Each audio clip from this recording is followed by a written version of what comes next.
In this video, I'm going to show you 10 hacks in Photoshop that's going to help you be more efficient and more effective. Let's go.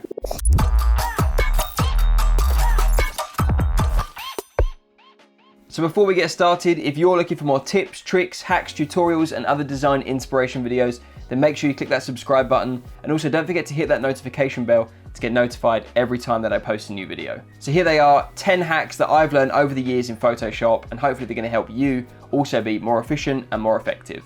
Number 1 is layout modes. And if you don't know what layout modes are, they're basically presets to make sure that you have the tools that you need when you're doing specific types of work. So if we go up to the top right here, you can see this drop down. You can choose between 5 different layout modes here.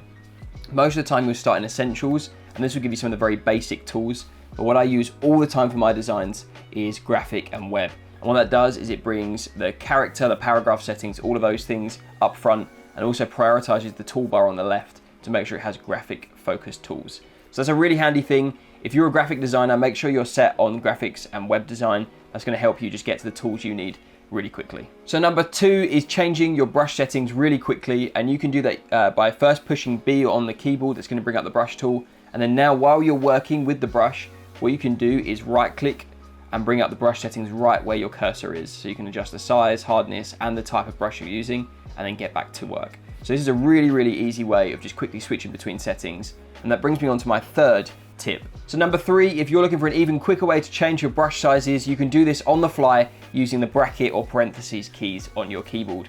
So the left-hand bracket is going to make this brush size smaller, and the right-hand bracket is going to make the brush size bigger. So you can do that really quickly on the fly. If you're using a Wacom tablet with one hand, you can use that with the other hand, and it's just a really quick and efficient way of changing your brush sizes. So number 4, if you're looking for a quick way to change colors while using the brush tool, what you can do is hold down the Option key, and you can just select colors on the canvas, and that will change the color really quickly. So you don't have to go into color settings, you don't have to go into the color dropper and try and find the color. You don't have to paste hex codes. You just hold Option, select what you want, and start using the brush. So number 5 is the quick way to filter through blend modes using a keyboard shortcut. So the way you do that is, instead of clicking on this layer here and then going to this drop down and filtering through, what you can do instead is use Shift on the keyboard and plus and minus keys, and you can filter through and see all the different blend modes really quickly. So you don't have to worry or spend too much time trying to select the right one. You just filter through and find the one that looks good using the shortcut here. So number 6 is using the Align tool, and I use this all the time in my designs. And what you're going to do is select the text layer or whatever layer you want to make sure is centered, and I'm going to make this out of position just to show you the effect. And then you're going to come up to the top bar here, and you'll see these Align tools. So you can use those to make sure everything's centered to the canvas or to the artboard. And if you're looking for ways to space things out evenly as well, you can go ahead and duplicate these things. Say you've got multiple text layers, you want to make sure they're all spaced equally. You can then select all of them, and then come over to the Align tool up here, and then you can make sure that they are evenly spaced out, they're aligned with each other, and that just helps make sure everything is nice and precise and neat. So number 7 is a shortcut I use all the time. It's the duplicate shortcut, and that's Command and J on the keyboard. So you select your layer, hit Command and J, and it duplicates in place. This is really handy if you're trying to do multiple text pieces. It's also handy if you're just trying to replicate the same style of text and you don't have to keep copying the text, pasting in a new text box. You can just Command J and you can move really quickly.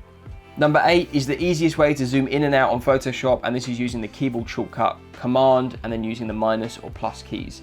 And so instead of using the percentage down at the bottom left here, instead of using the zoom tool, you can just go ahead and use Command plus and Command minus, and it's really quick and an easy way to move around in Photoshop.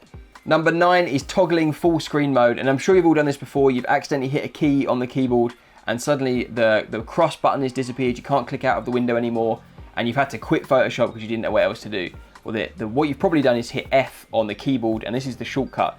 So if you hit F, it goes full screen mode, and you can see your artboard in full screen. But this might be useful to you if you've ever hit the keyboard and you've hit the wrong button and you want to get out of this. You just hit F again, and it brings back that window. So that there's no more having to quit Photoshop because you don't know what happened. Just try hitting F if you ever get into a messy situation in Photoshop, and it should bring you back to the correct window. And number 10 is the shortcut for hiding and showing the guidelines.